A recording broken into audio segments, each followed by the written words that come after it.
I knew something was wrong the moment the room started breathing without me. The music was too loud, or maybe my head was too quiet, like someone had reached inside and turned down the volume of my thoughts while everything else stayed sharp and distorted at the edges. The neon lights above the bar bleeding into each other like wet paint, red into blue into something I couldn't name, and my fingers didn't feel like mine anymore as they curled loosely around the empty glass I didn't remember finishing. The condensation cold but distant, like it belonged to someone sitting a few inches to my left instead of me. I tried to stand, just to prove I could, just to feel something solid under my feet, but the floor tilted in a slow, lazy way that didn't make sense, like gravity had decided to take the night off and leave me guessing. And that's when the first wave hit, heavy and wrong. A thick pull behind my eyes that made everything lag half a second behind reality. Voices stretching, laughter echoing just a little too long. Someone said my name. Or maybe I imagined it. I turned anyway, or I think I did, because suddenly there were faces closer than they should have been, unfamiliar, smiling in ways that didn't reach their eyes, and one of them leaned in just enough for me to smell something sharp on his breath, something that made my stomach twist even as my body refused to react fast enough. "Hey, you okay?" he asked, but it didn't sound like concern. It sounded like confirmation, like he already knew the answer and just wanted to hear me say it out loud. I opened my mouth, tried to form the word no, but it came out softer, smaller, like it got lost somewhere between my lungs and my lips, and his smile widened just a fraction. A hand brushed my arm. Light, testing, and I flinched too late, my reaction delayed, disconnected, like I was watching it happen from across the room instead of inside my own skin. The music shifted, bass dropping harder, the crowd pressing closer, and suddenly there were more of them, shapes closing in without urgency, without rush, like they had all the time in the world, like the night already belonged to them and I was just something they'd decided to pick up along the way. "She just needs some air," another voice said, smooth, practiced, and I wanted to argue, wanted to say I could get my own air, that I didn't need anyone guiding me anywhere, but my legs betrayed me the moment I tried to step back, knees soft, balance slipping, and a hand caught my elbow before I could fall, steadying me in a way that felt less like help and more like control. The room spun again, slower this time, heavier, and I blinked hard, trying to focus on anything that stayed still, a fixed point, a reason, a way out. But everything blurred together until the only thing that felt sharp was the sudden silence that cut through the noise like a blade wrapped in velvet. It wasn't that the music stopped. It didn't. It was still there, pounding somewhere in the background, but the space around me changed, like the air shifted, like something unseen had stepped into the room, and everyone else felt it before I did. The hand on my arm tightened for a second, then loosened, just enough to make me notice, just enough to make something cold slide down my spine despite the heat pressing in from every direction. And then a voice, low, controlled, unmistakably calm, cut through everything else. "Who gave her that drink?" It wasn't loud. It didn't need to be. The kind of voice that didn't ask questions unless it already expected answers. The kind that made people listen without realizing they'd stopped talking.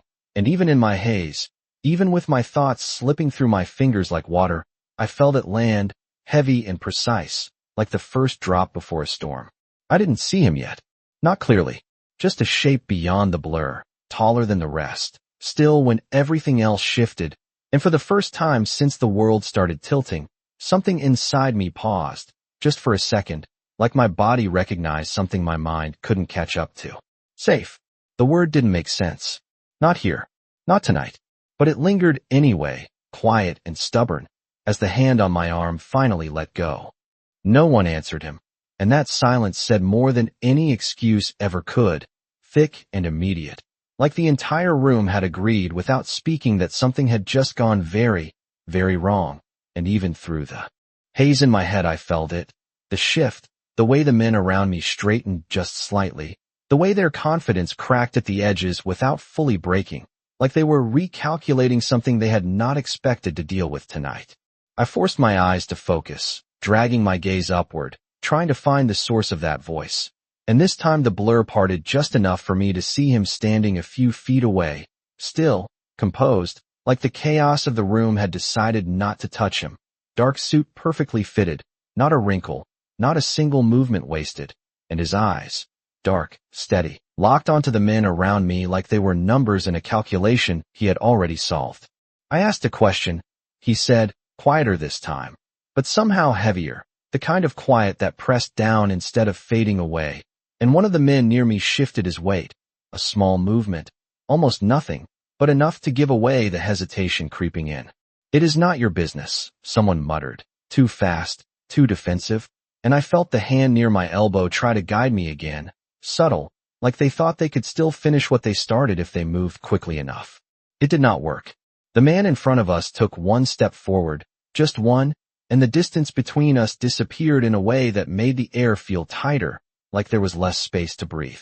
She is my business now, he said, and the words were simple, almost casual, but they landed with a weight that made my chest tighten, not out of fear, not entirely, but something else I could not name yet, something steady beneath the dizziness. The hand on my arm dropped immediately, like it had been burned without heat, and I swayed slightly, my balance slipping again now that nothing was holding me up, but before the ground could tilt too far, another hand caught me, firm, controlled, not grabbing, not pulling, just there, exactly where I needed it to be. Easy, he said, and this time the word was directed at me, lower, closer, like the rest of the room no longer mattered in that moment, and I realized I was leaning into him without meaning to, my body choosing stability over pride, without asking for permission. I should have pulled away. I knew that. Somewhere in the back of my mind, a small, stubborn voice told me not to trust strangers, not to let anyone this close, not to trade one unknown for another. But my legs did not agree, my vision still swimming, my thoughts still slipping, and his presence, solid, unmoving, felt like the only fixed point left in a night that had started unraveling too fast. You are leaving, he said, not to me, but to the men who had been circling just seconds ago, and none of them argued this time. Not really, just exchanged looks, tight, uncertain, before stepping back one by one, blending into the crowd as if they had never been there at all, as if the entire moment could be erased if they moved quickly enough.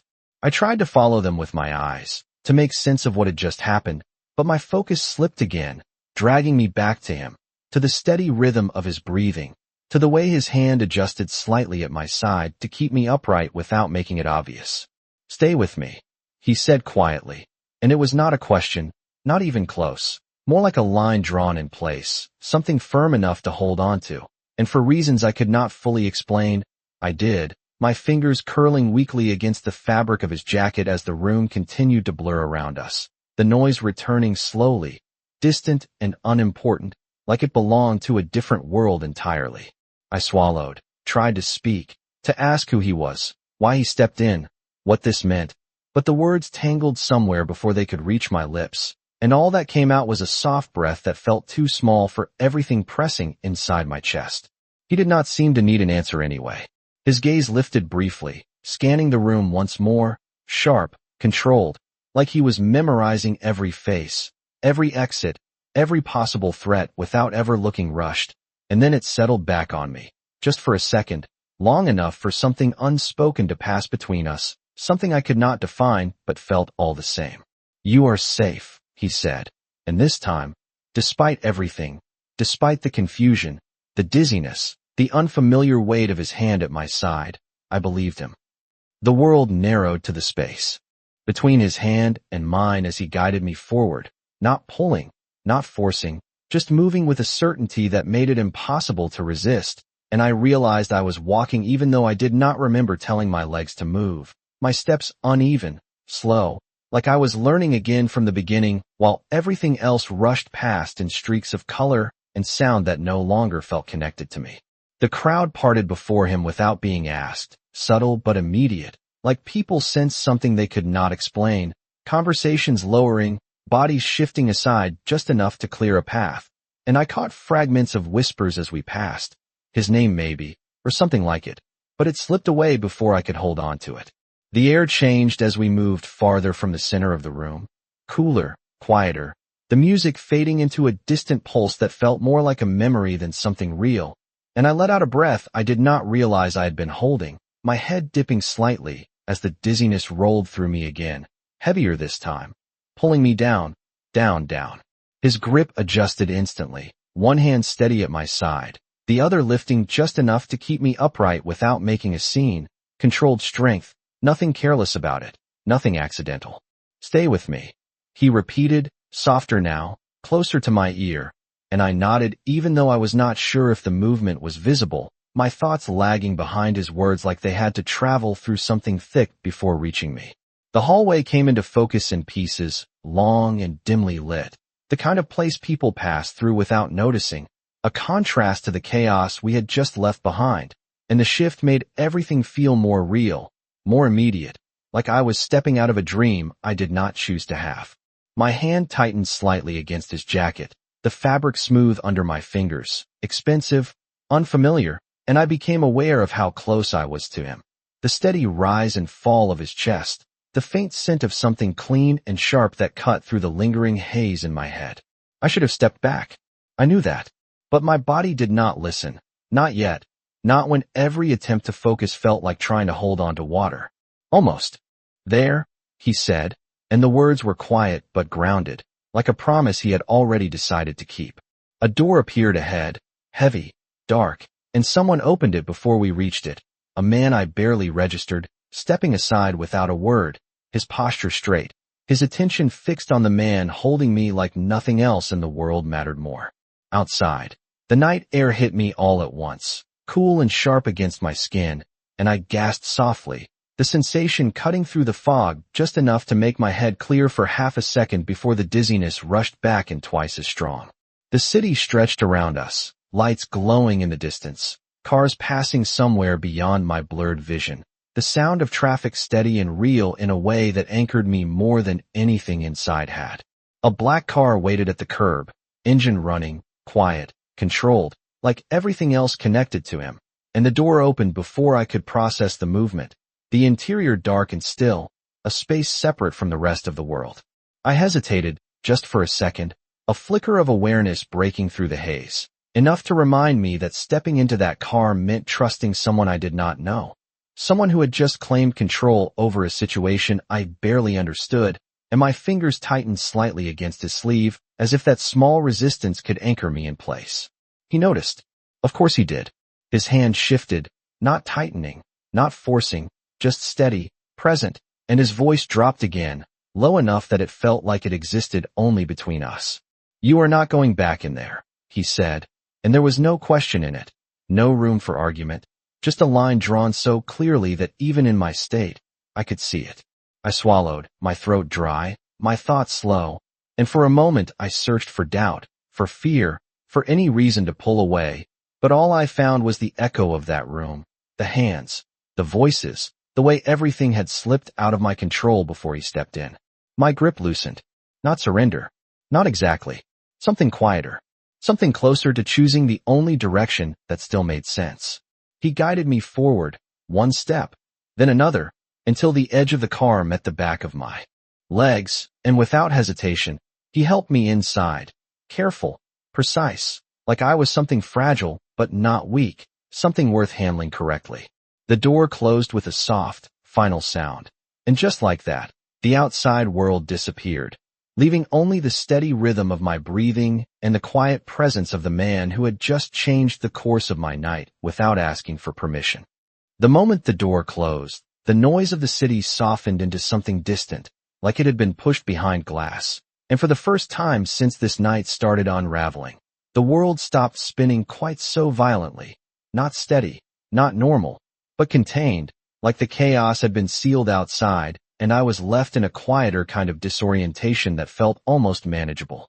The interior of the car was dark, but not empty, the faint glow from passing streetlights sliding across smooth leather and polished surfaces, everything precise, deliberate, nothing out of place, and I became aware of how still it was inside, how controlled, like even the air moved differently here, slower, measured. He got in after me without a word, the door shutting with that same soft finality, and I felt the shift again, not in the car this time, but in me, my awareness pulling tighter, focusing despite the fog that still clung to the edges of my thoughts. He did not sit too close. That was the first thing I noticed. There was space between us, intentional, respectful, but his presence still filled the car in a way that made distance feel irrelevant, like it was not about proximity, it was about control. "Look at me," he said quietly, and it took me a second to realize he was talking to me, my head lifting slowly, my vision adjusting just enough to find his face in the dim light, sharper now, clearer than before, the angles of it defined, his expression unreadable but not cold, not detached, something more focused than that. I blinked, trying to hold on to that clarity, and he watched me carefully, not like the others had, not assessing, not taking, but measuring something else entirely, something internal, something I could not name. "How much did you drink?" he asked, and the question felt simple, normal, almost out of place after everything that had happened, and I swallowed, my throat tight, searching my memory for an answer that would not slip away. "One." I managed, the word barely steady, but true. I knew it was true even if everything else felt uncertain. His jaw tightened slightly, just a small shift, but enough to tell me that answer mattered more than I understood. "Did you leave it unattended?" he continued, his voice still low, still controlled, never rising, never rushing, and I shook my head slowly, the movement making the room tilt again for a brief second before settling. "No," I whispered, and this time my voice sounded more like mine, weaker, but real. He held my gaze for a moment longer, and something in his expression changed, not softer, not exactly, but more certain, like a decision had just been confirmed. "All right," he said, and the words carried a quiet finality, like he had reached the end of a line of thought I had not been part of. The car began to move then, smooth and immediate. No sudden acceleration, no unnecessary sound, just motion, steady and controlled, and I felt it in the way my body leaned slightly with the turn, my balance still unreliable, my hand instinctively reaching for something to hold on to before stopping halfway, unsure where to place it. He noticed that too. Of course he did. Without hesitation, he reached forward, opening a small compartment beside him and pulling out a bottle of water, the plastic catching the dim light as he twisted the cap with one hand and held it out to me. "Drink," he said, and it was not a suggestion, not quite an order either, something in between, something that made it easy to follow without question. I took it carefully, my fingers brushing his for the briefest second, and even through the haze, I felt the difference, the contrast between his steady warmth and the lingering cold in my own skin, and I wrapped my hand around the bottle like it was something solid I could rely on. The first sip grounded me more than I expected, the cool water sharp and real as it slid down my throat, cutting through the dryness, pulling me back piece by piece from wherever I had been drifting. Me the entire time, not intrusively, not impatiently, just present, waiting, like nothing else in the world required his attention more than this moment. "Good," he said quietly, and the single word carried more weight than it should have, more reassurance than I expected to feel from someone I had met only minutes ago. I leaned back slightly against the seat, the leather cool against my skin, and closed my eyes for just a second, just long enough to steady myself, to gather whatever pieces of control I could still claim. When I opened them again, he was still there, exactly where he had been, exactly as composed, and something about that steadiness settled deeper than anything else had so far. "Where are you taking me?"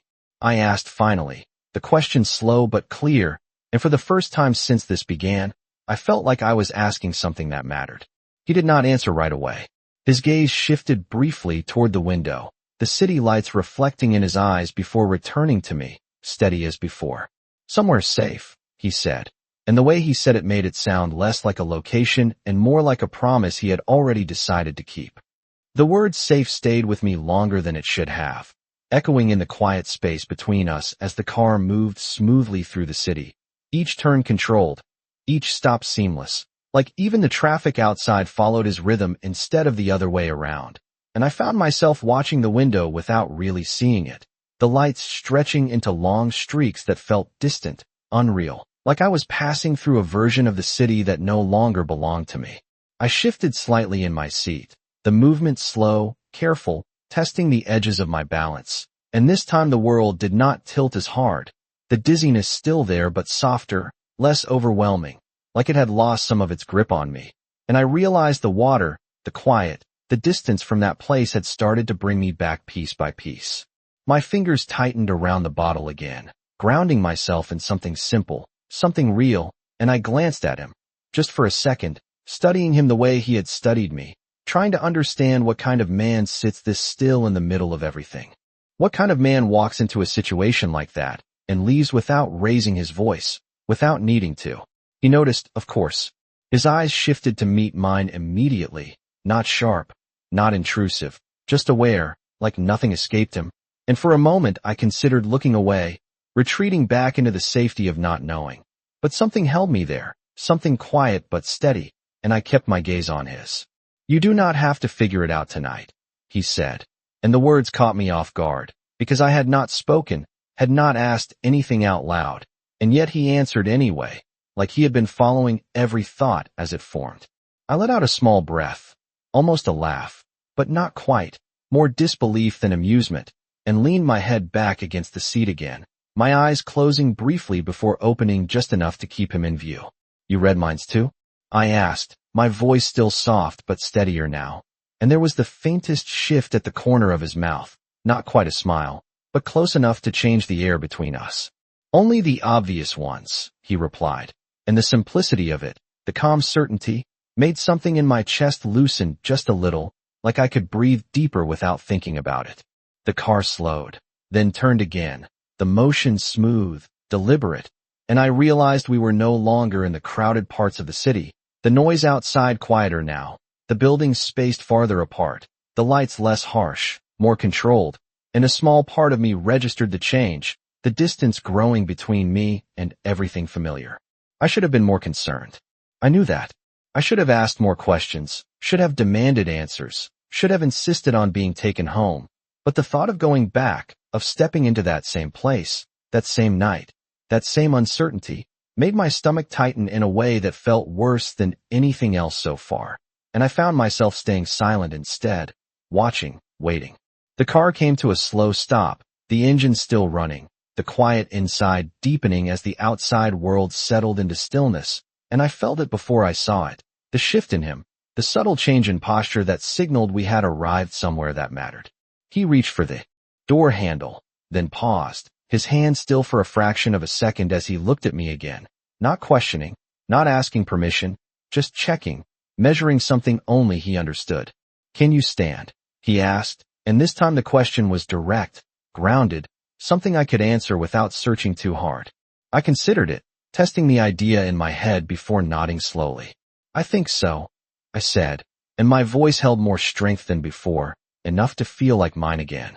He opened the door and stepped out first, the cool night air slipping into the car immediately, carrying with it a quiet that felt different from the one inside, more open, less contained, and then he turned back, offering his hand, steady, patient, like he had all the time in the world for me to decide. I looked at it for a second, at the contrast between his control and my uncertainty, and then, without overthinking it, I placed my hand in his, letting him help me out into whatever came next. The moment my feet touched the ground, the world shifted again, not violently this time, but enough to remind me that I was not fully back yet, my balance uncertain, my body still catching up to everything my mind was trying to process. And for a brief second my grip on his hand tightened without permission, instinct overriding thought as I steadied myself against the unfamiliar quiet surrounding us. The street was different here, not empty, but controlled, the kind of quiet that did not come from absence but from design, like every detail had been arranged to keep chaos at a distance, soft lighting lining the sidewalk, clean, deliberate, no harsh sounds, no sudden movements, just the low hum of a city that knew how to stay out of the way. I looked up slowly, my eyes tracing the outline of the building in front of us, tall, dark glass reflecting the muted glow of the streetlights, the entrance set back just enough to feel private, guarded without being obvious, and something in my chest tightened, not fear exactly, but awareness, the kind that comes when you realize you have stepped into a space that operates by different rules than the one you left behind. He did not let go of my hand immediately, and I noticed that, the way his grip remained steady, but not restrictive, like he was giving me the option to pull away without ever expecting me to take it, and for reasons I could not fully explain, I did not. The doors opened before we reached them, smooth, silent, and a man inside gave a slight nod, not to me, but to him, respectful, immediate, like acknowledgement without question, and I felt it again. That subtle shift in the air that followed him wherever he went, the kind of presence that did not need to be announced because it was already understood, was holding ease just a little. Good, he said. And then, after a brief pause, he added, you will need to rest. The statement was simple, practical, but it carried that same quiet authority, like he had already arranged whatever came next, and I was just catching up to it. I frowned slightly, not in resistance, but in confusion, my thoughts catching on the implication of his words. Here, I asked, glancing around the lobby again, taking in the controlled elegance, the quiet distance from everything chaotic I had just left, and he followed my gaze for a moment before returning it to me. Not here, he said, and then, just a fraction softer, upstairs. Something in my chest tightened again, not fear exactly, but awareness, that same realization that I was still moving deeper into a world I did not understand, still following someone I did not know. And for the first time since I got into the car, a flicker of hesitation surfaced clearly enough for me to recognize it. He saw that too. Of course he did. His expression did not change much, but his voice did, just slightly, losing none of its control, but gaining something quieter, something that felt almost like reassurance. You are not being asked, he said, not harsh, not cold, just honest, and the words should have unsettled me more than they did, but instead they settled into something solid, something that made sense in a way I could not fully explain. He was not forcing me. He was not pretending. He was stating reality the way he saw it, clear and unfiltered, and there was something strangely grounding in that. I held his gaze for a second longer, searching for something hidden, something that would give me a reason to push back, to question, to step away, but all I found was that same steady certainty, that same unshakable presence that had cut through everything earlier without effort. I looked down briefly, then back up, and this time when I spoke, my voice did not waver. Then tell me your name, I said, the question finally breaking free, simple but direct, and the air between us shifted again, not heavier, not lighter, just different, like something important had just been placed on the table. He went still for a fraction of a second, not surprised, not caught off guard, just measuring the moment, and then he answered. Adrian, he said, his voice as calm as before, but the word carried weight, more than just a name, more like a key I did not yet understand how to use. I repeated it quietly in my head, letting it settle, letting it become real. Adrian. He watched me as I did, as if making sure I held on to it, as if it mattered that I knew, and then he extended his hand again, not pulling, not insisting, just offering. Come on, he said, and this time, when I placed my hand in his, it was not because I needed help standing. It was because I chose to follow. His hand was warm, steady, and this time when I took it, I felt the difference immediately, not just in him, but in myself, the way my fingers closed around his without hesitation, without that earlier instinct to pull away, like something inside me had shifted from survival to awareness, from reacting to choosing. He did not tighten his grip, did not pull me forward, just held on long enough to make sure I was with him before letting go again as we moved toward the elevators, his presence guiding without needing to direct. The space around us remained quiet, controlled, every detail polished, every movement intentional, and I noticed the way the man at the front desk straightened slightly as we passed, his attention flicking to Adrian for half a second before dropping again, respectful, careful, like there were unspoken rules in this place that everyone understood except me. The elevator doors opened before we reached them, smooth and silent, and I stepped inside beside him. The shift from the open lobby to the enclosed space immediate, the air cooler, stiller, the faint hum of movement, the only sound breaking the silence between us. He pressed a button without looking, his focus still partially on me, like he was measuring something I could not see, something internal, and I became aware again of how closely he paid attention, how nothing about me seemed to escape his notice, not my balance, not my breathing, not even the way my fingers flexed slightly at my sides as I adjusted to standing still again. The doors slid closed, and for a moment it was just us, no movement outside, no distractions, just the quiet rise of the elevator and the steady presence of the man standing a few inches away, close enough to feel, far enough to breathe. I glanced at him again, more clearly now, taking in the details that had been blurred before, the clean line of his jaw, the calm in his expression, the way he carried himself like everything around him was already accounted for, already under control, and I found myself searching for something human in that stillness, something imperfect, something that made him easier to understand. Adrian, I said quietly, testing the name out loud this time, and his gaze shifted to me immediately, not surprised, not questioning, just attentive, like he had been waiting for me to use it. Yes, he replied, simple, direct, and I hesitated for a second, my thoughts catching up to the question I had been holding back. Why did you help me? The words felt heavier than they should have, like they carried more than just curiosity, like they held a need for something real, something honest in a night that had already twisted too far from normal. He did not answer right away. His eyes held mine for a moment, steady, unreadable, and then he looked forward again, his expression unchanged but his voice slightly lower when he spoke. Because you needed help, he said, and the simplicity of it almost made me laugh, not because it was wrong, but because it felt incomplete, like there was more beneath it that he chose not to say. I studied him for another second, waiting, expecting him to add something, to explain, to give me a reason that made sense in a world I understood, but he did not, and I realized that maybe he would not, that maybe this was the only answer I was going to get for now. The elevator slowed, the motion subtle but noticeable, and the doors opened again to a different kind of quiet, softer, more private, the hallway beyond dimly lit, lined with doors that all looked the same, all closed, all part of a world I had not been invited into until now.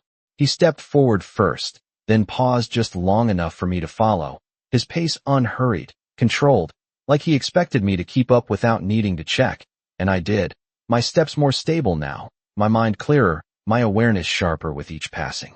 Second, we stopped in front of one of the doors, and he reached into his pocket, pulling out a key card, the motion smooth, practiced, and as he held it to the reader, he glanced at me once more, not questioning, not warning, just acknowledging, like he understood exactly what this moment meant without needing to say it out loud. The lock clicked softly, the sound quiet but final, and for a brief second, everything stilled again, the space between one world and the next hanging in the air. You will be safe here, he said, his voice low, certain, and this time it did not feel like a reassurance. It felt like a rule. The click of the lock echoed louder than it should have, not because of the sound itself, but because of what it meant, the quiet finality of it settling into my chest as I stood there, just behind him, aware of the invisible line I was about to cross. The moment where turning back would become something harder, something more complicated than simply stepping away. He pushed the door open slowly, not rushed, not hesitant, just controlled, and the space beyond revealed itself in layers, soft lighting first, warm and low, then the clean lines of the room, modern, precise, everything in its place like it had been arranged with purpose rather than decoration.